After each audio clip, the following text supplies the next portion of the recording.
In a few moments, you will have an experience which will seem completely real. It will be the result of your subconscious fears transformed to your conscious awareness. You have 5 seconds to terminate this tape. 5, 4, 3, 2, 1.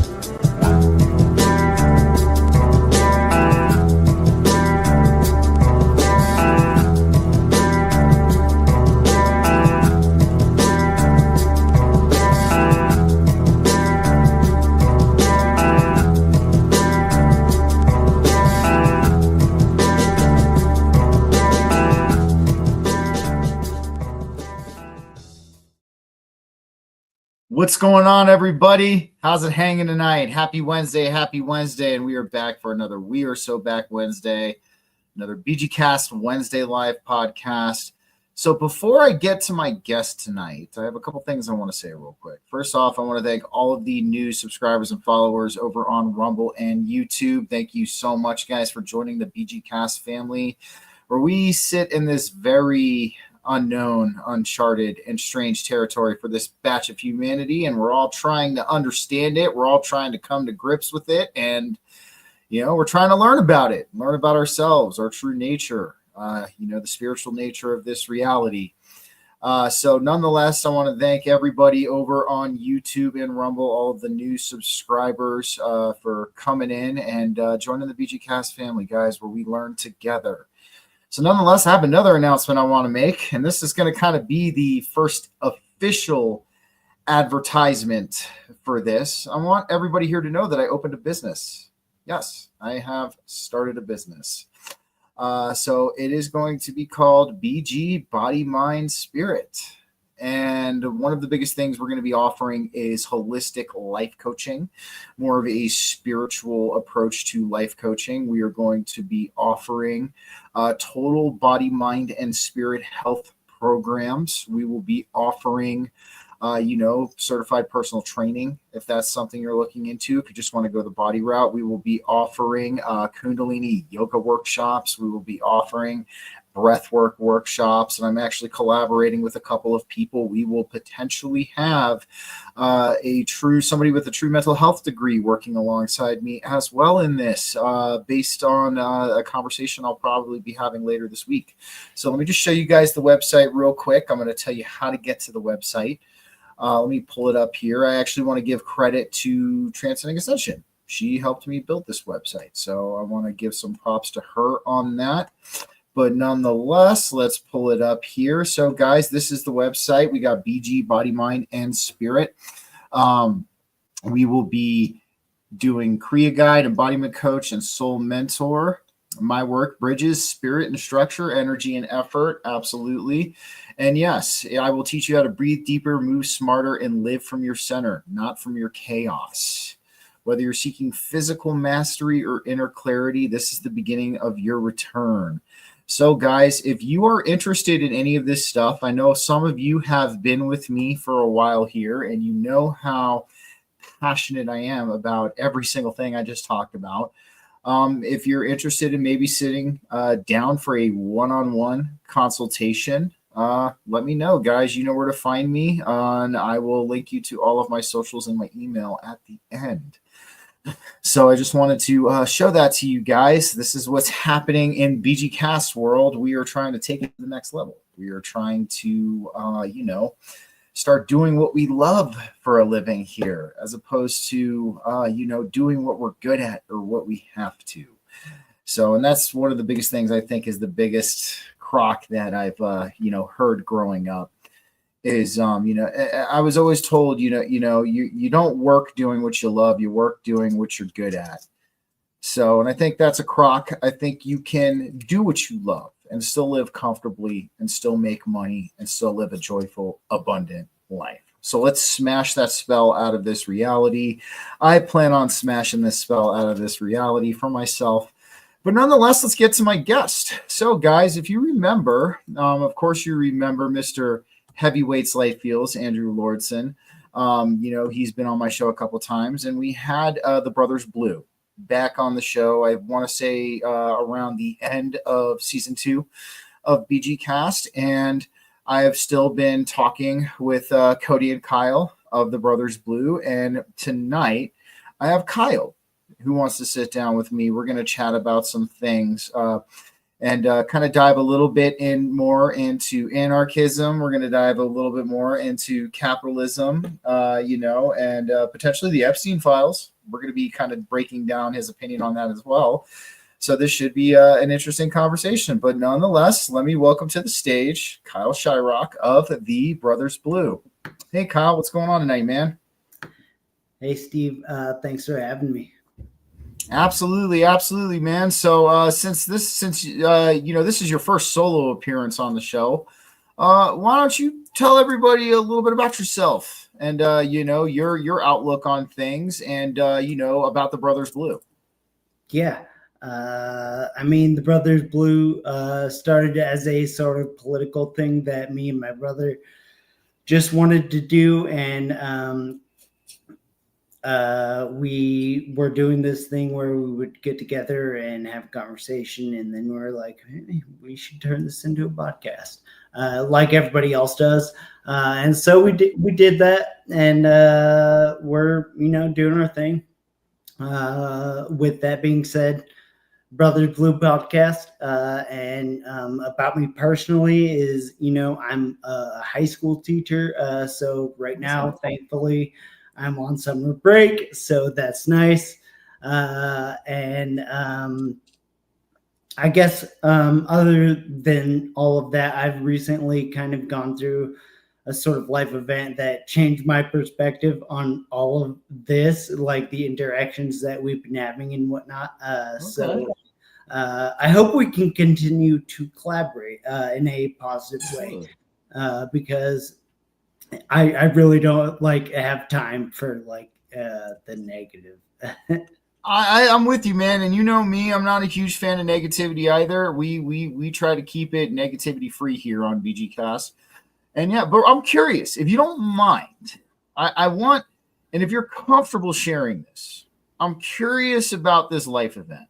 You don't have to divulge certain details if you don't want to diverge certain details. That's totally up to you. But it sounds like in some ways you had like a little bit of a somewhat of an awakening in your life, regardless of if it's spiritual or not. Doesn't matter. But it sounds like something has happened to cause a change within you. So, if you don't mind just elaborating on what that life event was just for a little bit, man, because I'm kind of interested, and, I'm happy to see that you're shifting your perspective. Yeah. So as a teacher, unfortunately, I don't get paid enough. And I figured out my budget for the summer, and I was set and I was good to go. And one of my alternative sources of income, because I have another job and I have a roommate, and so I have multiple sources of income, but one of them sort of fell through, and it just totally messed with my budget. And I was it made me think about priorities and all of that, really. I can understand that, man. I can understand that. We live in some very interesting times where, money, things are more expensive, man. We have this inflation going on. We constantly see things getting pricier, especially with the tariffs. I know there's a lot of people who seemingly don't have issues with these. This is the one thing I disagree with a lot of conservatives on are these tariffs. I don't think they're a good idea. I don't. And of course, we can already see the reflection of it economically. Have you actually seen, because I'll tell you where I've seen it at this point in time too. So I was actually going to order parts for work. So I was rewiring the controls on this machine we have at our building, and it's called a cooling tower. It helps cool the building down. But I had to get this specific part. And I remember when I ordered this part, there was an additional $50 tariff that was added on to ordering this piece of this relay, this type of relay that I was ordering, and a relay just controls where power goes in a motor control board. I remember thinking, because it was originally going to be under $200, without the tariff, but it kind of almost that additional $50 tariff, kind of broke the bank on the budget for the job, man. So it was kind of interesting to see that kind of start to take effect. Have you seen it kind of start to take effect in your life a little bit as well? Well, what's funny is it's a more of a long-term thing for me, because specifically I would say that like it was my mortgage, and I have a fixed rate on my mortgage. And it's awesome. I have a 3.25% mortgage rate, which is amazing because the average is like 7 now. And so, yeah, I have a great fixed mortgage rate, but like because of homeowners insurance and property value and all that stuff, my mortgage went up this year. And so that's really like in a nutshell what happened. Like it didn't go up by a little bit; it went up substantially, and so I'm dealing with that. So we actually have Andrew, my friend Andrew. He popped in. He said, "My favorite brand of hummus has almost doubled in the last 2 years." So Andrew, I got a quick little dad joke for you. What is it called when one garbanzo bean kills another garbanzo bean? Homicide. I want you to take that one. You're gonna run with it. But no, I feel you, man. And nonetheless, let's kind of start diving into this stuff a little bit. One of the biggest things we see, one of the biggest things we're starting to see right now, is we spoke about this a little bit before the show. We're starting to see a lot of people seemingly against capitalism, right? And we've touched on the topic of capitalism a few times in our previous correspondences. So if you don't mind, let's get your opinion on it real quick in its totality. What's your opinion on capitalism right now, and do you think that capitalism is a sustainable economic structure for a country to run on? Let's get it in your own words. That is in my own words, I would say that capitalism is sort of inevitable. And the version of capitalism which exists in reality, whether we call it late stage or crony capitalism, I think that is what exists in reality, and that is, the purest form of capitalism. Unlike in our previous conversation, you talked about laissez-faire, free market capitalism being the purest form. And I would say that really, unfortunately, crony or corporate capitalism is probably the purest form, because it is what we're seeing. I can understand your sentiments on that. Do you recall what really shifted America into crony capitalism? Do you recall the exact event that kind of started to do that? I think it was the merger of the 3 previous forms of capitalism, which are recognized: mercantile, industrial, and finance. And so those are the 3 stages of capitalism. And I think late capitalism is, acknowledged by some scholars, but not all. And the idea, in my opinion, behind late capitalism, I hate to tag on the word stage because that seems to trigger people.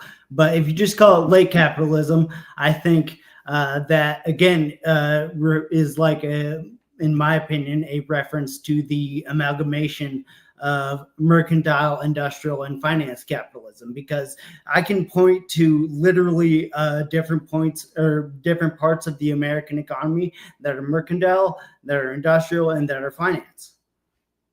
Absolutely. No, you bring a solid point, my friend. The one thing I want to say too is when corporations got the same rights as people. So when corporations were given the same rights as people, that's really, at least in my opinion, when we started to really see this shift into crony capitalism. I mean, a really good example of crony capitalism in my eyes, I mean, this might ruffle some people's jammies, ruffle some people's feathers when I say this, but the insurance industry. The insurance industry is a very good example of what crony capitalism is, because we look at the insurance industries. They are a private corporation, right? But at the same time, they work with the government and they make it a required thing that you have this insurance, right? So this is where it deviates away from true capitalism in my eyes, is because you're looking at true capitalism. You have the free. Sorry, hold on. It's still capitalism. What else is it? If it's not capitalism, because it's not the kind of capitalism that you like, it's still capitalism. Well, it's definitely crony capitalism, because you look at, like I was saying, you have the insurance industries, right? So we have the insurance industry. It's a private corporation. We look at things like Nationwide. We look at things like Allstate. Farmers. There's a whole bunch of them out there, and and what they do, exactly, Andrew. But what they do is, they work with the government, because we know that the definition of crony capitalism is we have corporations and governments and the government working together. To kind of snuff out anything else and to make their products or what they're trying to sell either embedded into the legal regulation of a law, or to put them above any other potential small business when it comes to selling goods, providing goods, things like that. And like we were talking about with the insurance industry, like I said, we have the insurance industry, a private corporation, but works with the government to embed it into law, because you have to have insurance to drive a vehicle, right? Like you have to have it, right, in order to get out on the road, right? You if you get pulled over by a cop, if you're out on the road and you don't have insurance, you're going to get a ticket for that. You've technically broken a law. I live in a state where they will revoke your registration if your vehicle is not insured. Exactly. And we look at the healthcare system. Yeah, exactly. So this is an example of what I'm talking about. So we look at the. But it's late capitalism. Yeah, sorry. What else is it? If it's not, calling it fascism is kind of reductive, if you ask me, because government corporations, that's, I guess, technically one tenet of fascism, but there's also like the anti-immigration thing, the ultranationalism. There are a lot of different tenets of fascism, and so also I'm not entirely sure that fascism can be scaled globally, which is something we've also talked about previously. All right, so let's take a look at the definition of fascism real quick, since we're talking about this right now, and this is kind of what we're bringing to it. Let's take a quick look at the definition of fascism real fast. Let's pull it up here real quick. So we have fascism. No, and I'm not saying I don't agree with you. I'm not. We're just for the viewers and the listeners, we're just going to keep them informed. And so we have fascism is a far-right political ideology and movement characterized by strong authoritarianism, nationalism, and a belief in a strong centralized state. It typically rejects democracy, liberalism, and pluralism, and emphasizes the supremacy of the nation or race over individual interests. Fascism also involves militarism, suppression of opposition, and a strong emphasis on hierarchy and elite rule. So one of the things, though, we talked about, and I'm not saying anybody's right or wrong here, okay? We're just bringing this into the table. We talked about how, crony capitalism is suppression of opposition. So, especially when it comes to smaller businesses, because if we're talking about, you're calling it late stage capitalism, but if we had actual true capitalism here in the United States of America, one of the biggest things we would see the ability for small businesses to evolve into bigger businesses, right? And one of the things that we are constantly seeing, though, in today's day and age, that we consistently see everywhere, is we see these big corporate stores snuffing out a lot of these mom and pop businesses. And because these big corporate stores are going through government regulated, either food agencies or to get goods, they're able to beat out a lot of these mom and pop shops who might be selling the organic homegrown stuff, who might be selling homemade stuff that, you can't find on a corporate market anywhere. They could beat them out on the price too. So that in some ways that is suppression of opposition. That is, so so the one thing I'll even kind of hop in with you and agree with you on slightly, though, is it might not be completely fascist, but it's got some fascist components to it, when we're talking about the late stage capitalism or crony capitalism. So that's just something I wanted to bring up.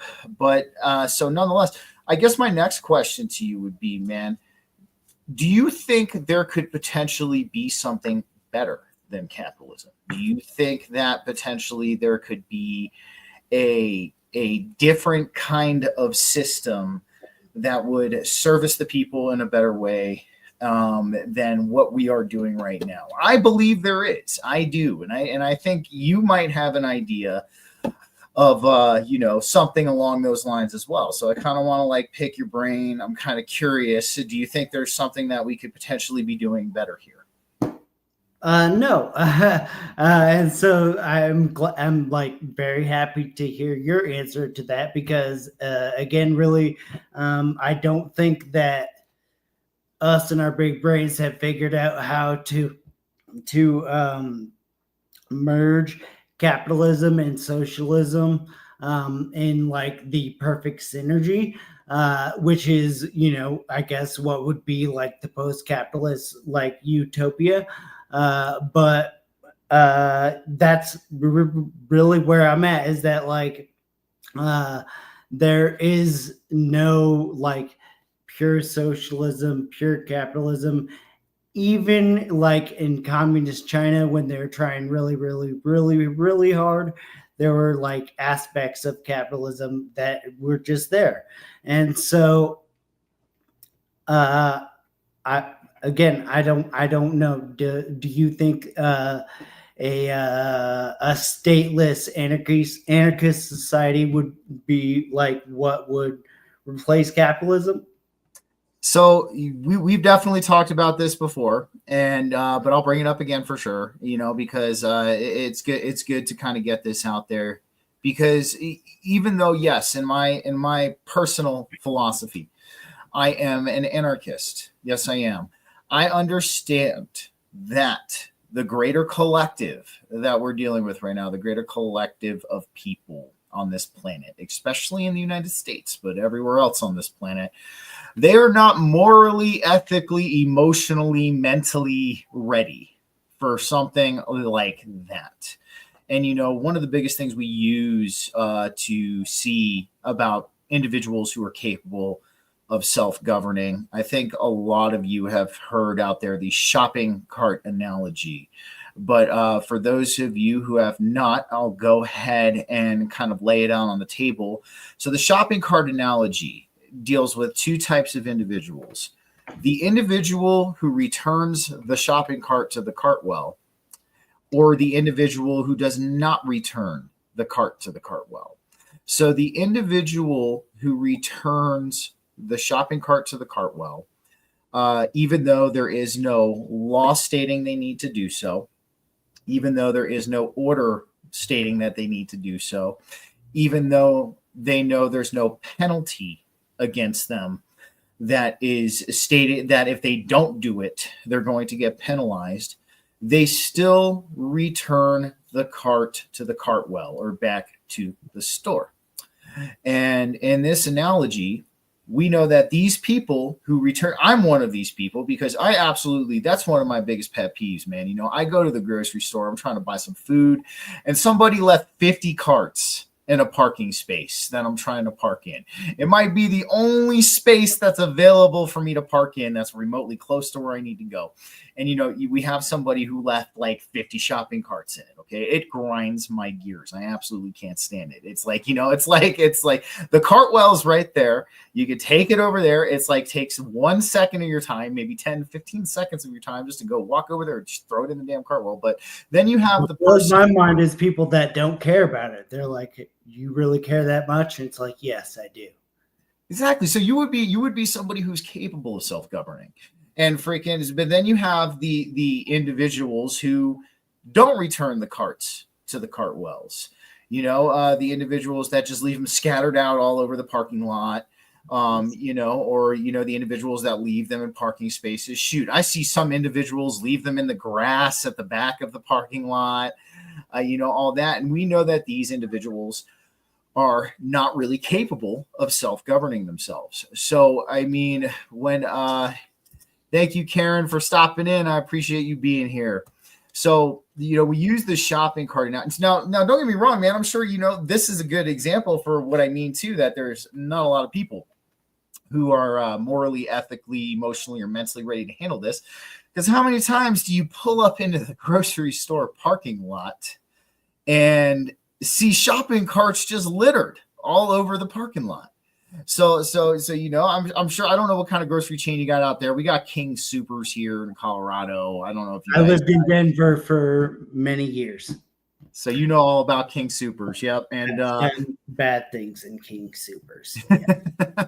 for sure. But so my thing is this, like, yes, I understand that right now the greater collective isn't ready for a complete anarchist system. I would love to see 8 billion anarchists running around the globe, self-governing themselves. But there are better things we could potentially be doing. So one of the questions I want to ask you next, because you talked about potentially merging capitalism and socialism.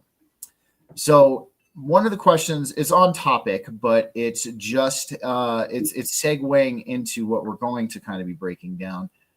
Do you think you can? Do you think human nature, human psychology, and the psychology of governments, do you think those are pretty constant? Right? I mean, ultimately, when we look at human nature, human psychology, and the psychology of governments, they haven't changed in the years. There might be some slight subtle things that might have changed.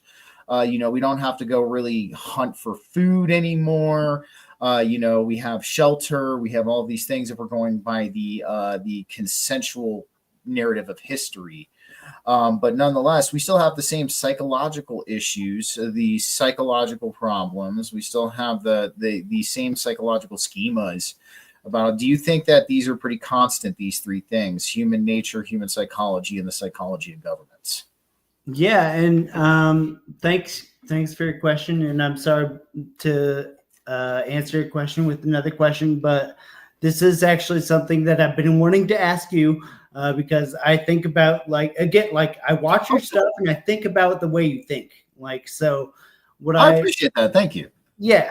So what I was thinking is along the and I'm sorry, but your thought process makes me come to this question: is that do you think that people can organize without forming a government? Because isn't the anarchist society a non-governmental society? So this is one of the biggest things I like to dispel. A lot of people automatically think organization equals government.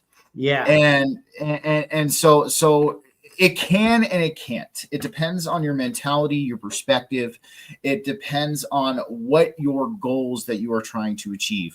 Now, let's look at two different situations, right? Let's look at organization with the intent to have a civilized society, one that works with one another, okay, and works in a reciprocative fashion with one another. So what I would even say, let's even go with like a mild form of anarchism, like where there's still like a little bit of organization, but it's mostly through community. It's mostly through we have Diana with transcending ascension. Ascended humans could organize peacefully. That has to be the goal. I completely agree with that. And then we have another situation where we have people organizing in order for control. All right. So one of the biggest things we talk about with organization, I guess one question I would ask you too, when we're kind of getting into this, do you believe it is okay to force somebody to do something that they don't want to do? Yeah. Again, this goes into the coercion thing. Yeah. Oh, we did. We talked about that. Okay, I'll take that back. But No. but no, of course not. Right. So we know that coercion is not a good thing. So if we have a group, let's say a collective of people, let's even go with, let's just say 500. Let's just shoot a number out there, like 500 people, right? And a lot of these people have the similar mindset, right? They want to live free, sovereign lives where they are able to live in alignment not only with their spiritual values. I mean, there's some people might not have those, but so let's use personal values as a better, starting point for this, where they can live in alignment with their personal values and live in alignment with, freedom and liberty. Okay. But they don't want to be part of a larger system. They don't want to be part of a larger governing body. Right. And it would be up to the mutual agreement of those people to organize in a way where they work together, they keep things civil and safe for their community. So in some ways, yes, you're looking at some kind of oversight regardless, right? But the oversight is the gray area. Now, let's say you have a group of 500 people. Hold on, we got a question from Don. What about the town hall community format? Almost every person has a digital device capable of casting votes, and each person has a literal say should they choose to. Agreed, Don. So this is actually kind of formatting what I'm talking about as well. But then I get where you're coming from, Kyle, because then you're going to have people who run the town hall. But yeah. Exactly. So you're getting to another point that you have made me kind of think about a lot lately, is this idea of like a grassroots activism, or like a poor man's philosophy. Is that like, do I have to be part of like this whole transcended thing, or can I just be a good person, live my life, and make the community better in that way? You can absolutely do that, man. And and of course, I choose the spiritual route in life. Yeah. Don't get me wrong. I choose that road. It's again, we have Diana. Every idea is hold on, my mouse got stuck. Every idea is voted in, no leader. But I choose the spiritual route in life. That's my choice, man. And of course, have I ever forced that on you? The times that we have spoken, have I ever told you? The one thing I do ask that everybody does, though, is at least at minimum follow the path of the good person. And you just kind of highlight that right there. That's all I'm saying. With the recent life event that I went through or whatever, that's the sort of perspective that it brought to me, is that like, really, you just you don't need to be like pursuing all these different like avenues just to like you know, like achieve ascension or whatever. And you can just, you know, do what you need to do and know that that is the best thing. Everybody's life's path and evolution is different, then, you know, and of course, like I just said, you know, even though I choose the spiritual life, I would never force it on anybody. The only thing that I think, you know, even if you're a stone cold atheist, right? I mean, even if you're a stone cold atheist or you're agnostic or anything along those lines, still following the path of the good person, I think that stands outside of any dogma. You know what I mean? I think that is outside of any kind of any kind of religion, any kind of spirituality. Shoot, even people are agreeing with you, Cody. You know, sovereign discernment on whatever your path is. You know, well said. Do what you need to do. We all have our own purpose and mission here. And of course, we got Karen. She'll be on the show in a couple of weeks. She's coming on. I'd be happy to simply be able to live among those with solid morals. So you're on the right path, my friend. You're doing great on that, you know. And that's ultimately. But that's, I mean, I think the path of the good person is a requirement for life, like, you know, just life in general. You know, because when you treat people in a good way and you treat your fellow humanity with respect, okay, that, and even though like part of me is conflicting about what I'm about to say, but in a nutshell, if we're going by the consensual narrative, that supersedes anything spiritual. You know, if we're getting right down to it, even though I don't necessarily 100% agree with that, I do think there's a spiritual nature to the reality. But I'm coming from your perspective when I say this, is that, you know, being a good person and living the path of the good person is ultimately the priority. So no, I'm with you, man, 100%. And then you also, let's digress a little bit back to what we were talking about earlier. You know, so we're talking about the organization too, but then again, also, you know, we're still in a stage of humanity where, like I said, you know, there are some people out there, and I'm sure you've seen this too, who aren't necessarily self-starters. You know, they aren't necessarily individuals who have what I would call a solid moral backbone in their body. And there are certain individuals out there, which, you know, I can agree with you on that, who need some kind of structure. They need some kind of, I mean, do you feel that way as well? Yeah, that's this is really funny because I've been doing a considerable amount of research into just anarchist theory and like the main authors of like anarchist thought, Kropotkin, Proudhon, and I read that guy who wrote the Anatomy, Rothbard. So I've been reading all this, and it's getting to the point where like all these guys are like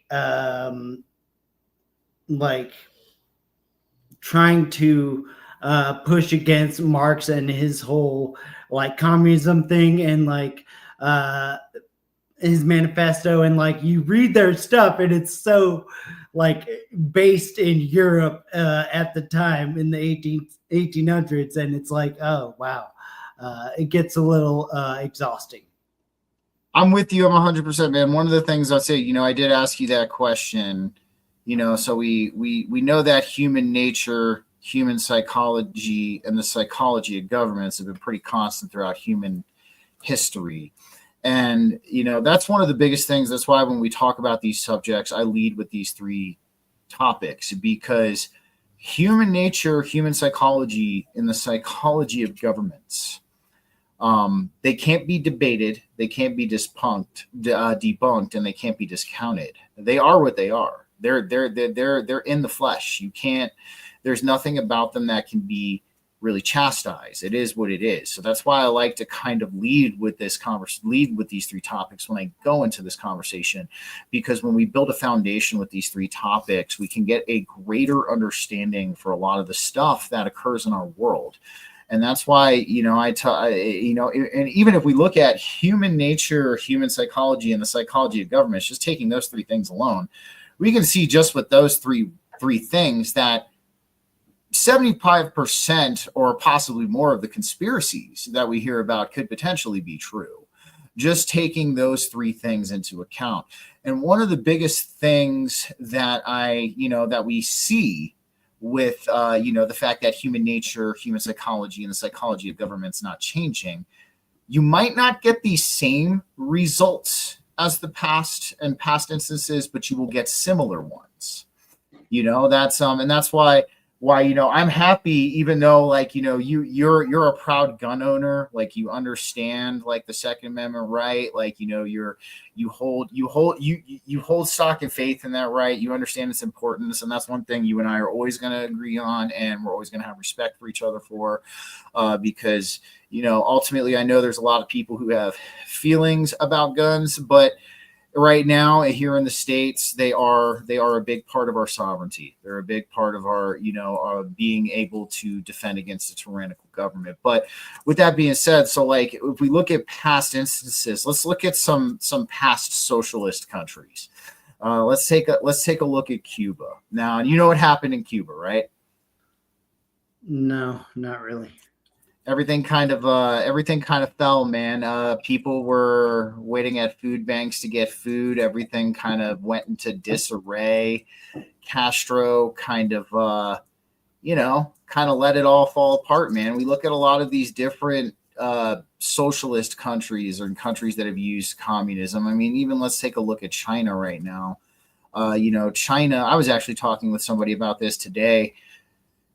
China has a social credit score system. If you don't pay your bill on time, what they do is they take your face and they plaster it on a board or some kind of website or something. So all of your community and everybody in your community knows your business.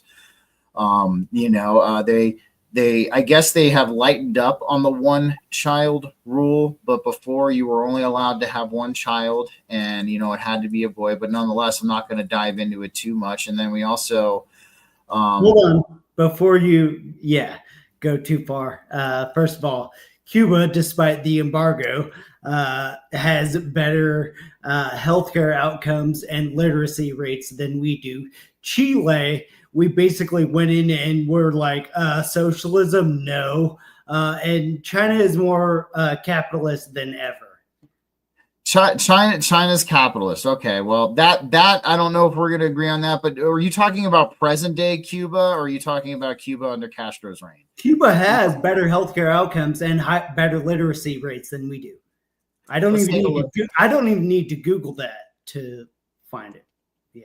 Hold on, let's check it out. Does Cuba have better healthcare than the U.S.? Let's check it out here. So is this present day Cuba? So this is for present day Cuba, but yes, there are statistics that state that. So while Cuba says yes, yeah, yes. So it's for present day Cuba, but also okay, but they're 20. Our literacy rate is 20%, and theirs is 5%. Okay, but let's take a look at this real quick. And that's taking into account they've been embargoed. They were embargoed for 60 years. Yeah. So it looks like Cuba right now is now a republic. So that would kind of make sense as to why that is right now. So let's take a look here. So yeah, Cuba is, so there's the first historical period of the republic, and then there is the second historical period of the republic. So yeah, this might be something I need to dive into a little bit more. But so also the history of socialist countries. If you don't know about the situation in Chile, they elected a socialist Marxist president, Salvador Allende, and he was coup d'etat by Pinochet. And Pinochet ran a dictatorship because basically we're just like, we're not going to allow socialism to happen. Well, it is interesting. The one thing I will definitely agree with you on is the CIA does have a habit going into countries and destabilizing them. Yes, that's what happened to Venezuela. That's happened to quite a few. It's what they do. I think it's funny when people act like surprised that the CIA did that, and it's like, that's what they said they were going to do. Well, that's the thing in this country right now. So this is one thing we will agree on. In this country at this point in time, there's a lot of people are turned away from the CIA. But if they don't think the CIA has anything to do with anything. They think the CIA is just, they do. There's some individuals in this country who do think the CIA is just some kind of harmless association. But no, that's actually, we talked in about their charter though. Like they're going to conduct clandestine operations overseas. It's in their charter. Oh, absolutely. That we can agree on 100%. And and the other thing too, a lot of people, I don't know if a lot of people heard this. I actually posted a video of this on my Facebook, but so the one thing that Trump did do, which I'm going to kind of, take back, he did release something very, very interesting in the Kennedy papers. All I'm going to say, because I don't want to risk my stream getting kicked off of X again, like it did during the post-election special, but there is a very tiny country in the Eastern Mediterranean that was involved heavily with shooting Kennedy and being involved with shooting Kennedy, according to these papers. I know there's a couple of other different theories. I know my friend Ryder on Raised by Giants has a whole other theory about what happened to Kennedy. Me and Cody were talking about it the other day, and he was like, so everyone did it, because again, you're talking about a specific country which we won't name, but also it's like, so the CIA did it because he fired Allen Dulles. Oh, so the mafia did it because Robert Kennedy was going after the mafia. Oh, this person did it. Oh, this person did it. Oh, this person did it. It's like, well, yeah. Well, actually, the one thing I would implore you to do, I had him on my show. He's a friend of mine. He's the producer at my network, and he's done a lot of books on this very topic, and he's got research and a paper trail. I recommend you check out Corey Hughes on that one. I honestly do. So if you go to season 3, my first episode, I had him on.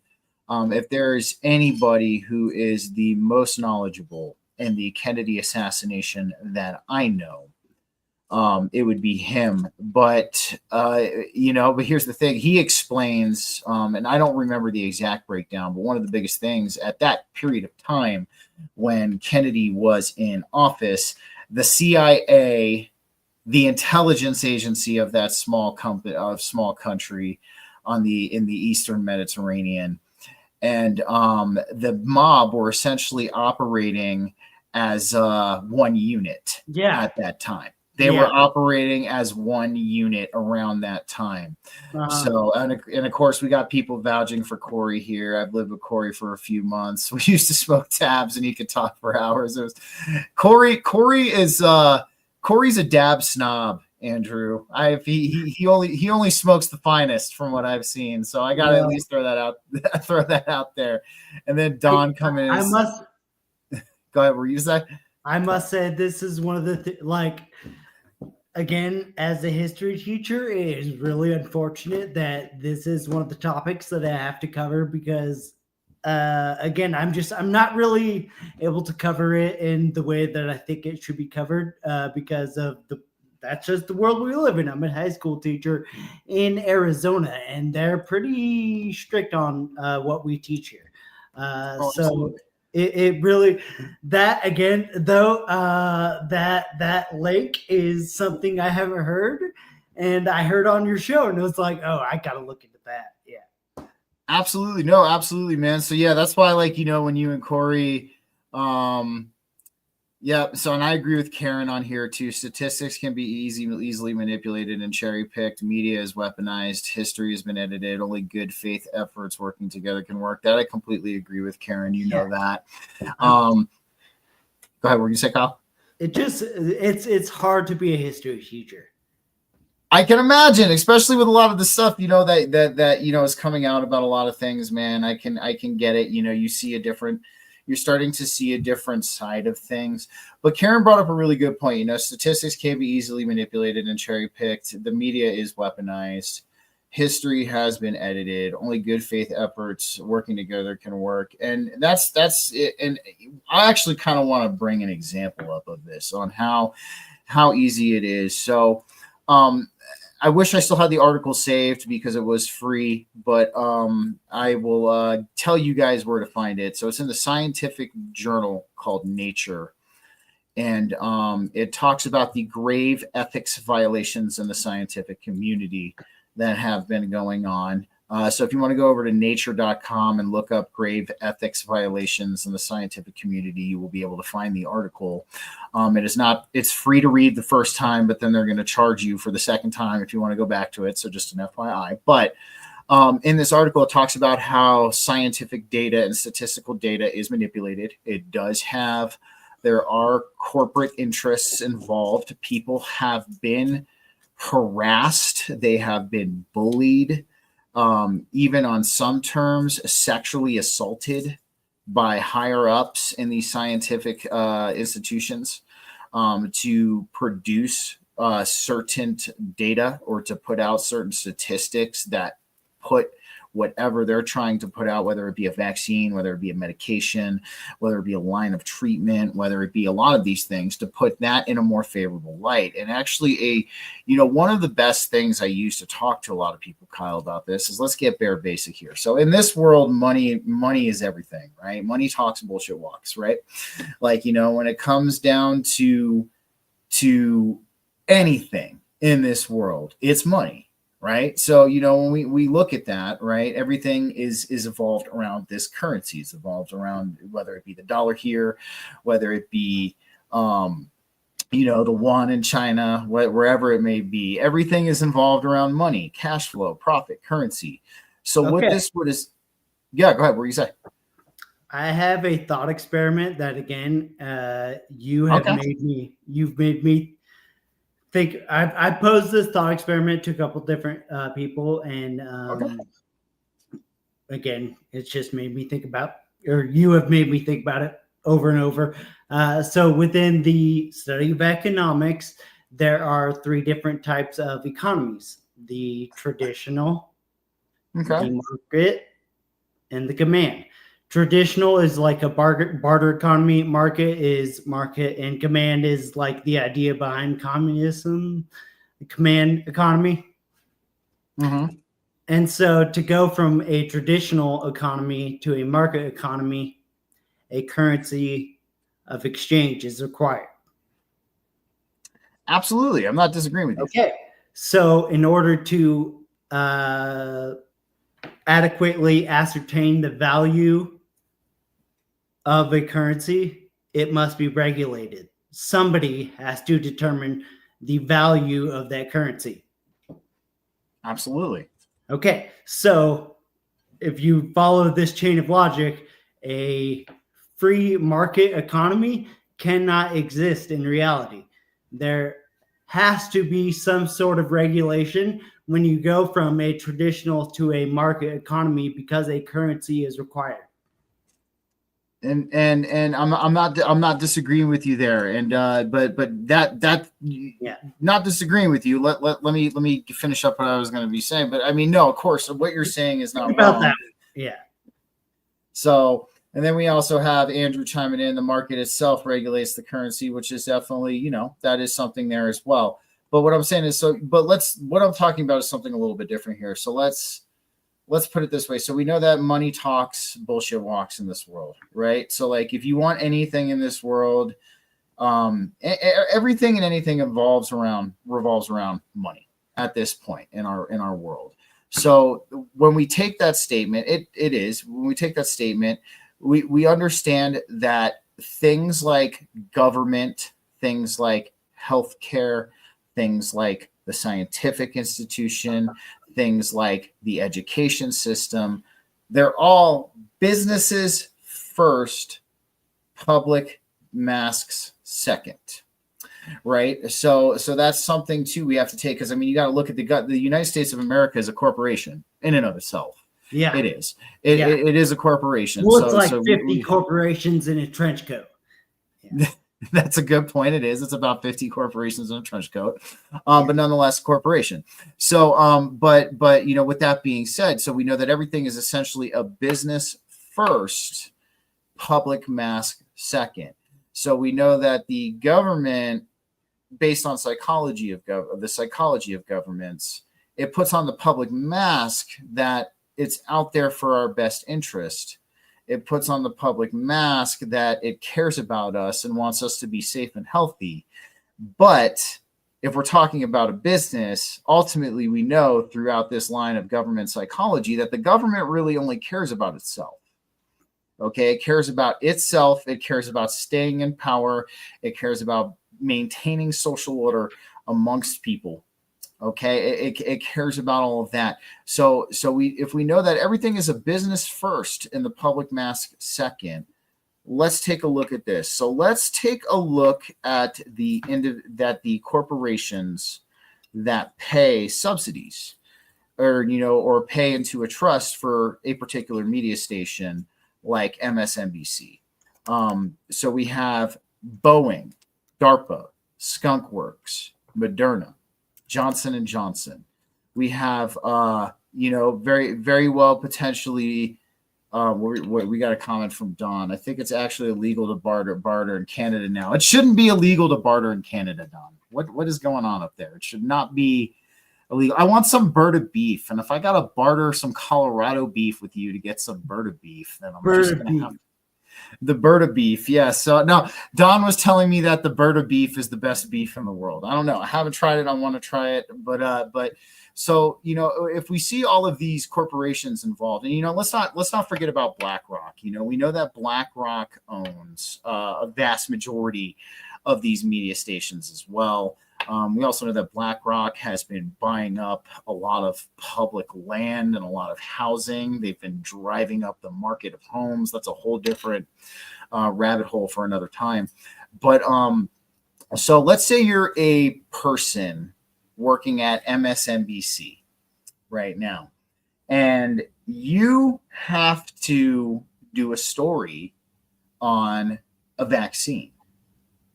Right? And you have to do a news story on a vaccine, right? You know that the vaccine companies are in bed with your bosses. You know that these pharmaceutical companies are in bed with your bosses.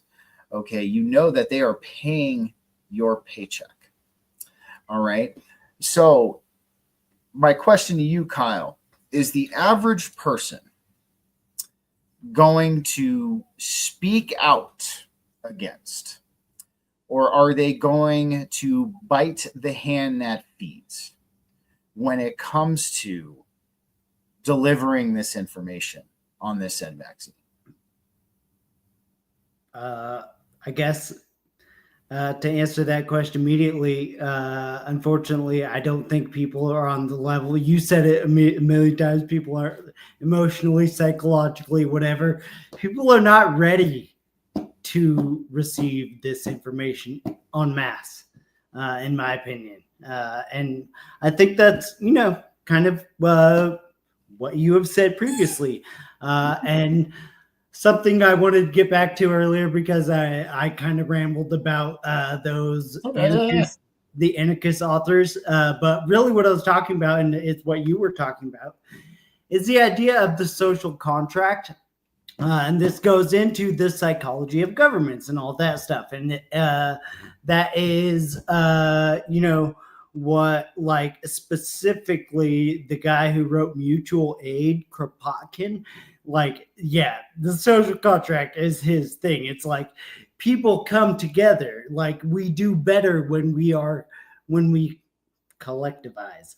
And so the one guy who, like, really kind of goes against the social contract was Rothbard, and I'm diving further into that. But again, that's like the psychology of governments point that you've been making a lot or continue to make makes me think about the idea of the social contract, and also the sort of inevitability of government is that, like, people will naturally govern themselves. It's like, yeah, that's nice. That's a nice thought. But until then, we should probably figure out what's going to actually work.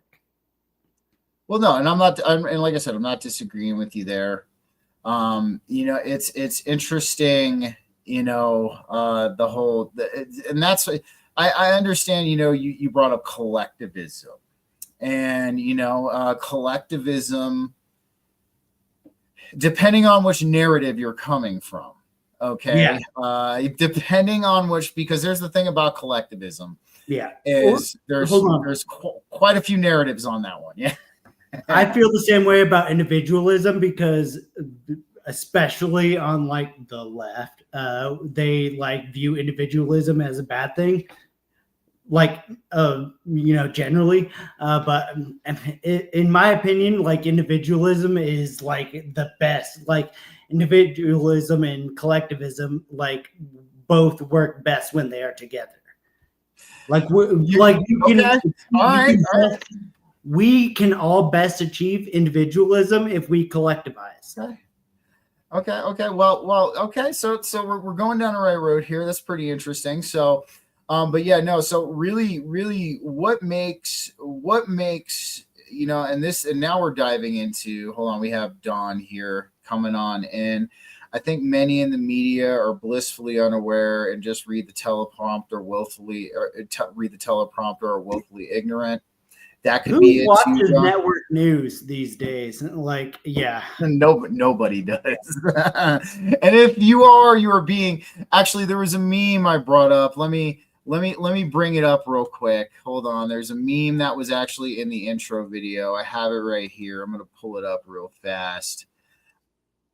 Because I think this is something that everybody, and I know there's people out there who still watch Fox News. I know there's people out there who still watch the media.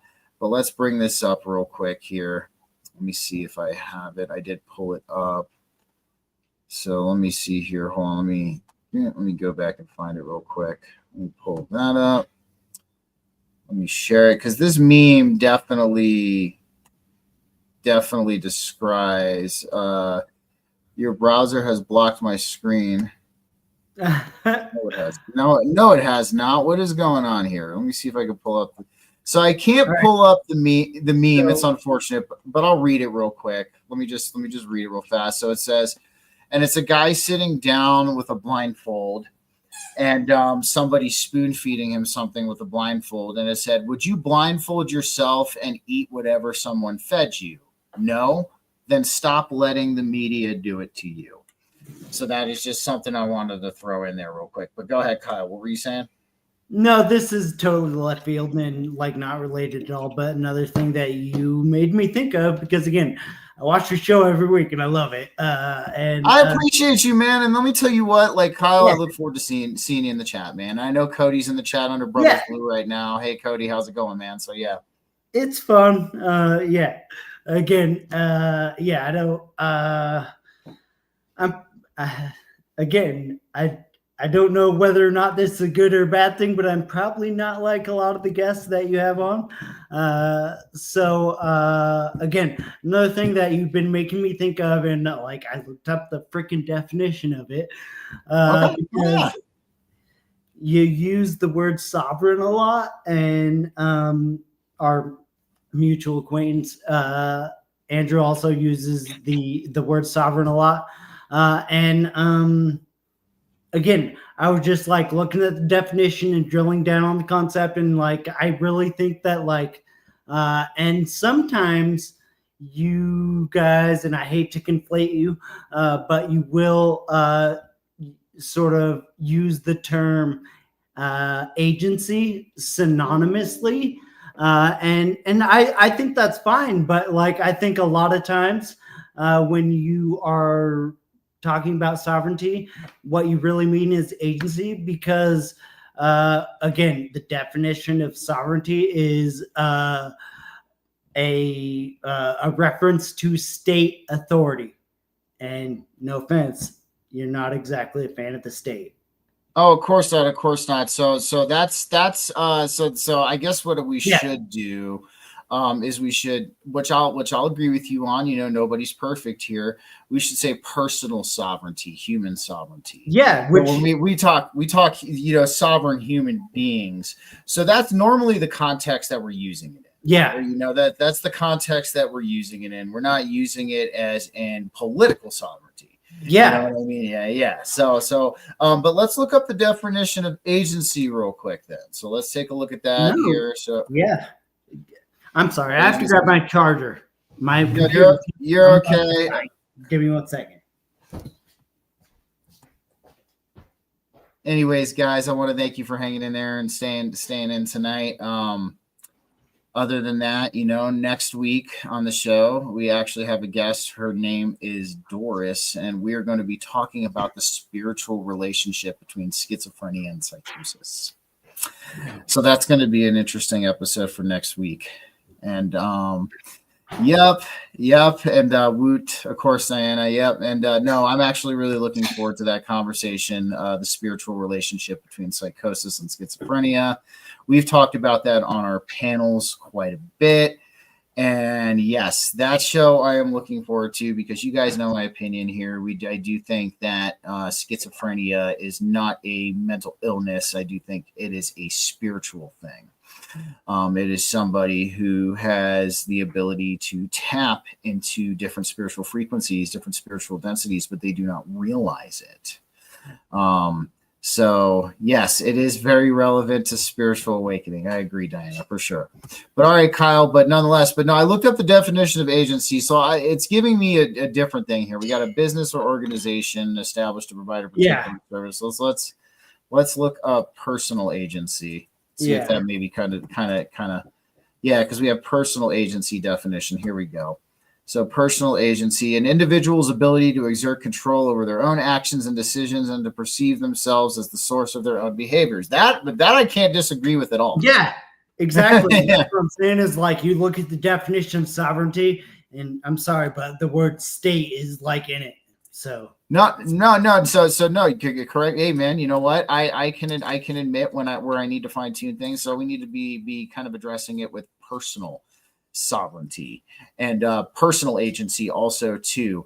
So it's interesting because they very much so they intertwine. You have personal sovereignty and personal agency, both very two similar things. And talk about not letting understanding that the individual's ability to exert control over their own actions and decisions and to perceive themselves as the source of their own behaviors. And of course, you've watched my show enough, and you know that I'm very big on, the fact that we are the source of 99% of our own decisions. We are the source of 99% of our own problems, and we are the source of a lot of things in our life. And there's that rare 1% that could be a couple of interesting things, but 99%, yes, for sure.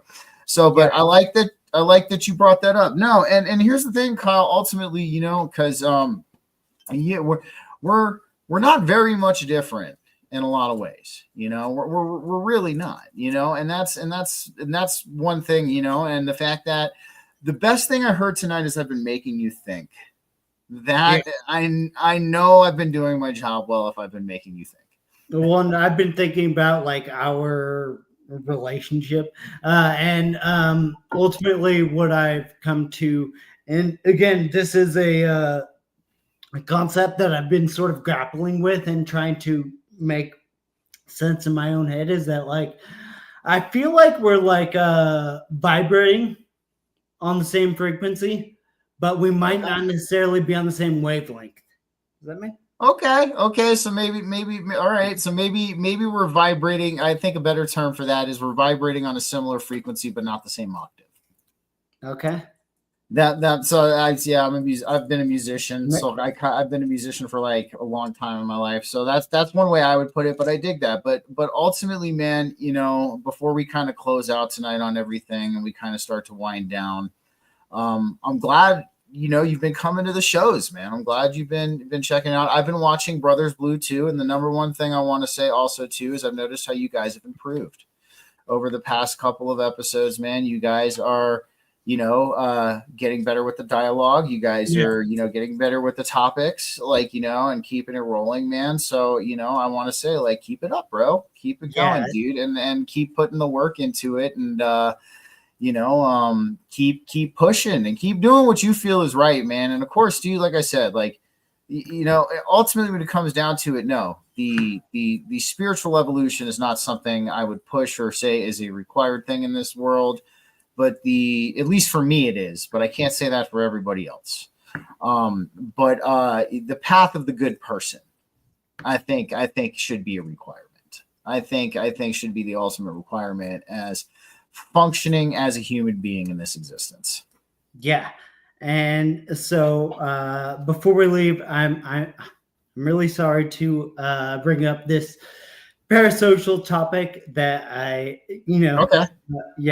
sort of alluded to wanting to talk to you about, but it is again because it really I would not know the BG cast if it weren't for our mutual acquaintance, and that again is unfortunate, I would say, because your content is so great and I really enjoy it. Thank you. I appreciate that. And yeah, that's good because what I have to say is not so great, but this is the thing is I feel like in a lot of our interactions, I've been sort of painted as this insufferable or intolerable leftist, which has sort of, gotten better. But that's the initial vibe I was getting. And Andrew will put out videos with the N-word where he's saying the hard R. And he has videos where he's yelling at me and calling me names. And I just find this dynamic kind of weird as again, I really hate to use the term gaslit, but I really do feel this sort of dynamic has been presented where it's Kyle of the Brothers Blue is this intolerable, crazy leftist. I've never once painted you that way, man. I've never once gaslit you. That's fair. In fact, I've never, dude. The only time I have stood my ground and put boundaries up with you or Cody is when you guys have come off in a not so respectful way, and that's the only time I have ever put my. And then again, did I ever call you guys names? No. Did I ever insult you? No. Did I ever degrade your character? Absolutely not. That's not how I roll, man. When it comes to the way I operate in life, so I can understand your feelings and sentiments about Andrew. Andrew does his thing, you know what I mean? Andrew has his own thing he does. Yeah. That's separate from me. Yes, we collab and stuff. Don't get me wrong, but when it comes to I was really, I'm so eager to have multiple conversations with you. And I don't want that whole weird thing to affect this, because I think you and I have the opportunity to collaborate in really meaningful ways. Yeah.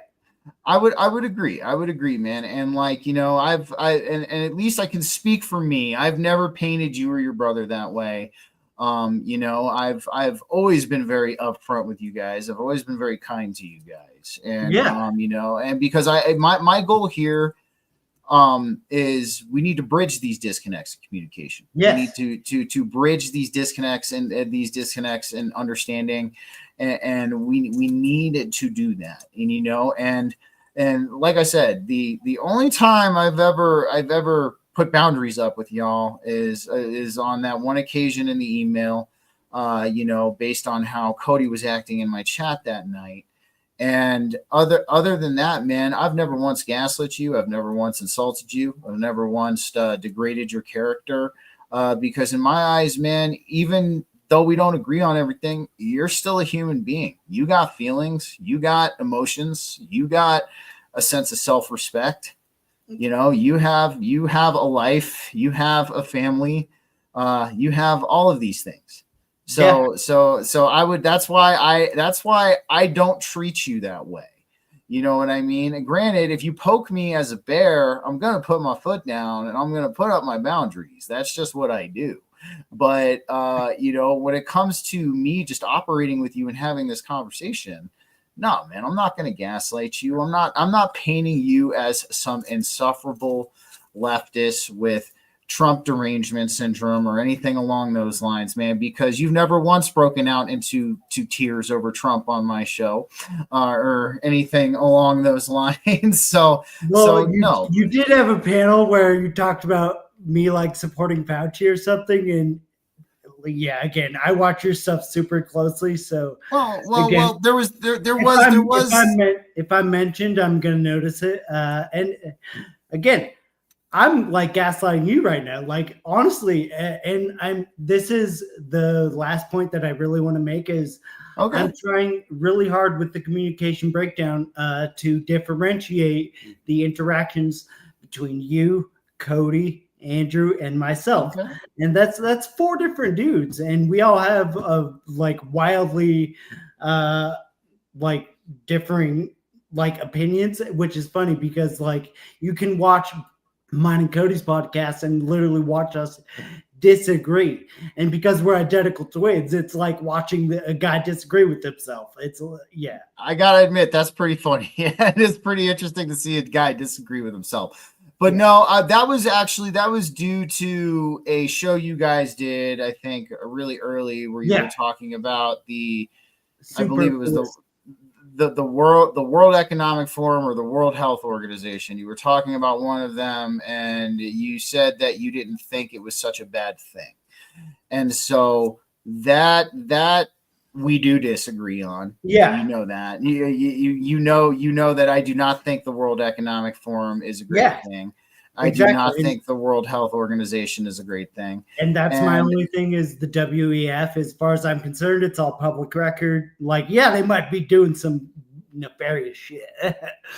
Well, absolutely. It's all public record. And I mean, that's the thing. People don't usually look at the public record. They need to. Yeah. But no, I'm glad you set that straight, man, because like I said, as much as I got love for Andrew does his own thing. He has his own thing, the way he does things. You're not Andrew. I'm a completely different person. And of course, I've always treated you guys well, even the last time you were on my show. And even transcending Ascension agreed, Diana agreed, a lot of the evil is public record, 100%. It is. And a lot of people just don't look for it. It is. And and of course, man, that'll always be a constituent with me, because like I said, that's the way I operate in life, dude. And you've seen that. You've watched my shows enough at this point to know that that's the way I operate. I don't talk shit about anybody. I might air out my feelings about something, but never am I sitting there on the back end going, "Oh, fuck Kyle and Cody," or anything along those lines. Never am I. I'm not. Never. Exactly. Who has time for that? I'm not sitting there on the back end saying shit like that, man. And like I said, dude, I'm a human being. You're a human being. I got self-respect. You got self-respect. I got emotions, feelings, things like that. So do you. Okay. And the number one thing I want you, at least always, you and your brother, to always feel when you're on BG Cast is to feel like you're in a great place, and you're in a place, to air out your opinions and to talk, man. And that's how I do it here. I'm not going to yell at you guys. I'm not. And like I said, the only time I stood up and set that fucking boundary was because the way your brother was acting in my chat, and that was it. And again, I was very respectful about that, wasn't I? I didn't call you guys names. I didn't curse you out. I said, look, man, I don't know why you're doing this, but this needs to chill. So that's how I roll. Real quick before we head off, excuse me, one more comment from Diana, Transcending Ascension. Sheeple are ultimately lazy. They are brainwashed to not think for themselves or look for themselves. It's okay to disagree as long as everyone is awake and in their truth. I couldn't agree with that more. Alrighty, Kyle, I got to say, man, this is a great combo. I think we got a lot of headway. So what I did, guys, if you want to check out the Brothers Blue, I have the link to their YouTube channel in both the YouTube and the Rumble descriptions for this video. But other than that, Kyle, if you got any other projects you and your brother are working on, or if there's anywhere else people can find you and your brother, why don't you let them know now? No, it's just the With That Being Said podcast on the Brothers Blue YouTube channel. And that's where me and my brother get together once a week and just kind of shoot the shit, talk about random topics. And as Steven has said, it's gotten better because we kind of just have gotten into a free-flowing format. Like, we'll come up with a topic and then just kind of talk about it. Yeah, that's what we're doing over there. And as far as Steven's thing, obviously I'm going to be here every week watching your show. Thanks, but I hope in season 3, you and I can have an individual sit down, but also in our communications, we talked about having another 4-way between you, Andrew, Cody, and myself. And I would love to do that, as well as have an individual appearance on your show if you're available. Of course, man. So yeah, let's I know we were talking about July for us 4 to hop back on. Thank you. Don said good show. Thank you, Don. Thank you, Diana. Thank you, Karen. Thank you, Andrew. Thank you, Mom. Everybody for being here tonight. Appreciate that. And we were talking about July. And so for another one-on-one sit down, let's look about mid-fall. Mid-fall. As soon as we get through the summer and stuff like that, I'll reach out to you with some dates, and we'll have another one. How's that sound? That sounds good. And just so topics wise, you got me into, and I did a real deep dive into the topic of panpsychism. So I think we could do literally a whole show about it. Yeah. Okay. I got you into panpsychism. All right. We probably do a whole show. Yeah. I'm doing a good job here. All right, cool. All right, great. No, I am happy. I am happy that you are into panpsychism. I am happy that you have gone down that hole. All right, Kyle, if you got a couple minutes to hang out, let the outro play. Let's chat for a second. Other than that, guys, I want to thank you for joining us for another BG-Cast Wednesday live podcast. As I announced, I will be back next week with Doris, and we are going to be talking about psychosis, schizophrenia, and spirituality, and how they intertwine, and how these what have been labeled as mental disorders in our commonplace in society might not actually be mental disorders at all. They might be a connection to the spiritual that is not understood or unrealized by the individual that is experiencing them. So we will be diving in heavy to that next week. Other than that, thank you guys again for joining me for another Wednesday live podcast here on BG-Cast. Go give Kyle and Cody a follow for me. The YouTube is in the Rumble and YouTube descriptions of the video.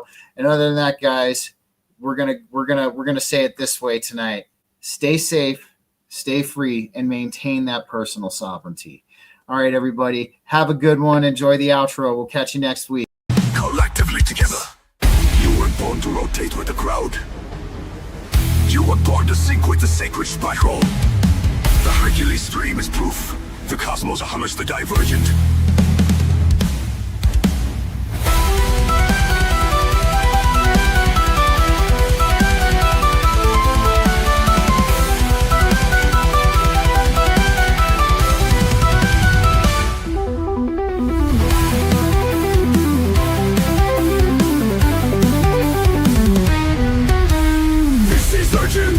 BG-Cast brings us that Hercules energy. It's here to save the day. You won't stay lost in the dark. Here is your shot with BG kept beside you. Can we rise alone?